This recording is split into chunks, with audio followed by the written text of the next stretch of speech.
तर जाणून आपण जर डबल ट्रोल करू नका, जेणेकरून वाद मोठा होईल.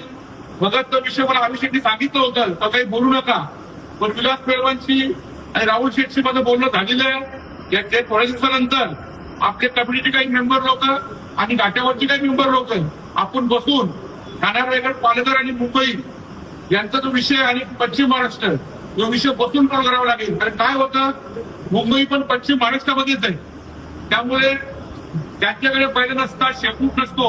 अशी व्यक्ती पण जी नावाने मोठे बैलगाडा मालक किंवा त्यांचा चांगले वरिष्ठ बैलगाडा मालक आहेत, याला घरी बसून ट्रोल करतात. त्यामुळे कोण बोलतो कोण ट्रोल करून समजत नाही. आणि एकाने ट्रोल केलं तर सगळे लाईनशी ट्रोल करतात, जेणेकरून ते बैलगाडा मालकाचा अपमान होईल. मी पश्चिम महाराष्ट्रीय लोकांना विनंती करतो, सर्वांना विनंती करतो आणि मुंबईच्या लोकांना विनंती करतो का आपसमध्ये एखादा मोठा वाद होईल असं काही एकमेकांना ट्रोल करू नका. ही काही छोट्या मोठ्या गोष्टी झाल्या असतील त्या आम्ही सर्व कमिटी ते मेंबर आणि कमिटी आणायला पालघरची आणि पश्चिम महाराष्ट्र एकत्र बसून ते भेटू. धन्यवाद.